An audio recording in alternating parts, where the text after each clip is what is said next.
Gandang araw sa inyo mga sir. Kumusta kayo? Maraming salamat nga pala sa pagdalaw niyo sa aking channel. Ito mga sir, may tangkap ako dito na LED TV 32 inches. Ito naman yung kanyang brand, MAS. Ayan pala mga sir, naka-plug in na ito. Ayun yung kanyang indicator light. Ito, power on na lang natin. Ayun mga sir, nag-power on na siya. Antay-antay lang natin yung kanyang screen. Ay mga sir, may lumabas na MAS, yung kanyang brand name. Ito, try natin mag-reflect kasi madilim. Ayun mga sir, wala itong reflect. Ibig sabihin, hindi gumagana yung kanyang backlight. Malamang ito yung kanyang problema. Ito mga sir, bunutin ko lang, bubuksan ko. Ito na mga sir, nabuksan ko na. Dito tayo mag-focus sa kanyang backlight kasi ito nga, hindi gumagana yung backlight nito. Bale yung terminal ng backlight, ito may nilagyan na natin ito ng panukat natin. Yung ating panukat nga pala nakaset na yun sa DC volt. Ito namang dalawang wire na ito naman yung papunta doon sa loob, doon sa kanyang backlight, supply ito. Ito mga sir, alamin natin kung magbo-boost ba ito kasi ayan, yung voltage na yan naka-standby mode dyan, kasi ito naka-plug in na. Ito mga sir, ayan yung kanyang indicator light, naka-standby mode pero ayan, may ano na siya, may voltahe na siya na nare-read dito sa terminal ng ng backlight natin. Ayan yung kanyang reading, 18.4 volt. Ito mga sir, i-power on ko na. Abangan natin yung ating multimeter kung aakyat ba yung supply.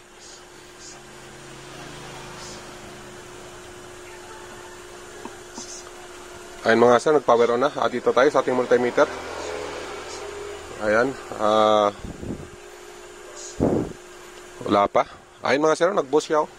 Ayan, umabot siya ng 57 kanina. Ayan, bumaba konti kasi wala siyang na-detect na backlight. Ito mga sir, yung pangalawang gagawin natin, ito mag-backlight tester tayo. Ito, susukatan natin itong dalawang terminal na papunta doon sa loob kung buhay ba ang backlight o hindi para sigurado tayo sa pagbaklas. Dito tayo mga sir, sa pangalawang testing, gagamitan natin siya ng backlight tester para sigurado tayo sa sa pagbukas ng unit kasi medyo mahirap din kasi ito buksan pag halimbawa na magkamali tayo ng bukas na wala pala doon ng problema sa kanyang backlight.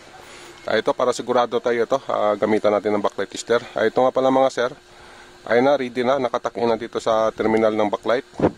At saka itong kanyang terminal pala, make sure lang natanggalin natin sa mainboard pagka nagsukat tayo ng backlight na gamit ang ating backlight tester kasi ang backlight tester kasi na ito mataas din ang binibigay na voltahe, baka mapiktuan yung ating mainboard. Para sigurado lang tayo mga sir, ito plug in ko lang.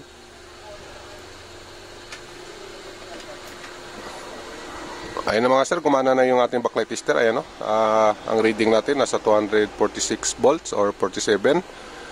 Dito wala tayong makita na ilaw dito sa kanyang mga butas-butas. Ayan, wala tayong maaninag.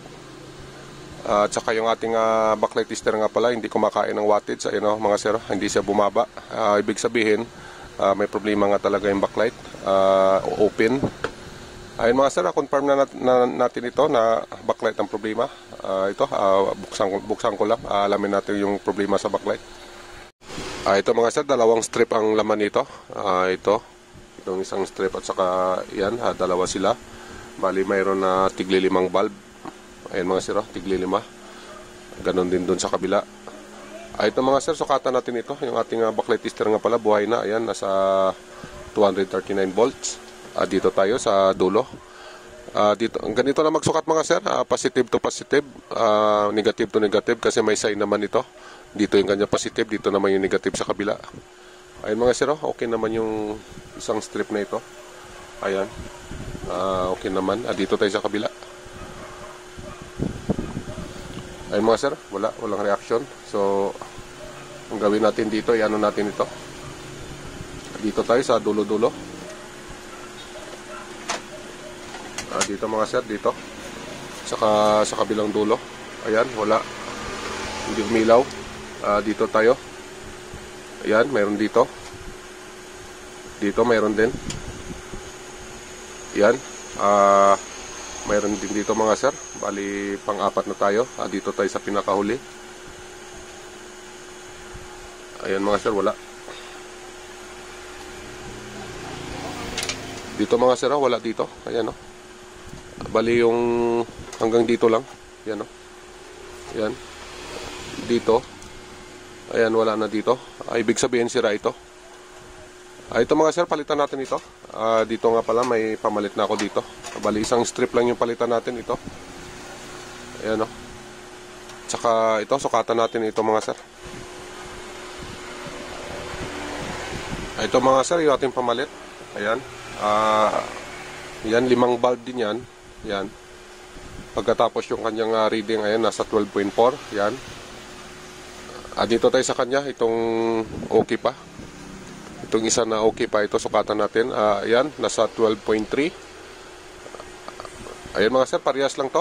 Ito na mga sir, napalitan na natin yung sira na isang strip. Ayan, isang strip din yung nilagay natin. Isang buo na. Ito naman yung sa kanya, oh. Ayan, bali ang sira nito dito sa dulo. Ayan mga sir, oh. Nag-iba na ang kulay nito. So, ayan na yung pinalit natin. Isang strip lang kasi ito, okay pa naman ito. At saka okay pa naman yung mga ilaw niya. Puti pa naman.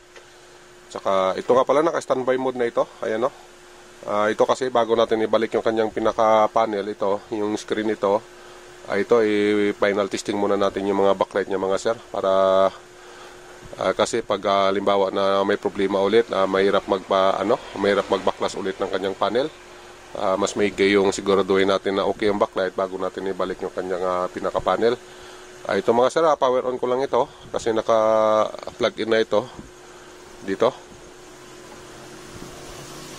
Ayun mga sir, oh. Ayan, nag-o-on na siya. Antayin lang natin yung kanyang backlight. Ayun na mga sir, kumana na. Ayan, oh. Ayan, okay. Ayun na mga sir, ibalik ko na lang yung kanyang panel pagkatapos final test na tayo. Ito mga sir, final test na tayo. Ayan pala, natakpan ko na to. At saka yung cable natin, andun na rin sa likuran, naka-plug in na rin ito. Ayun na yung kanyang indicator light. Ito, power on ko na lang. Ayun mga sir, nag-power on na siya. Tayo lang natin yung kanyang display. Ayun mga sir, lumabas na yung mask. Ayun na mga sir, okay naman yung kanyang tao. Yan. Yan. Ito, lipat ko lang ng channel. Volume to. Yan.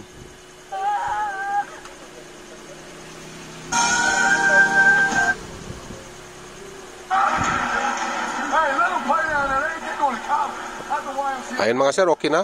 Nagawa din natin ang unit na ito.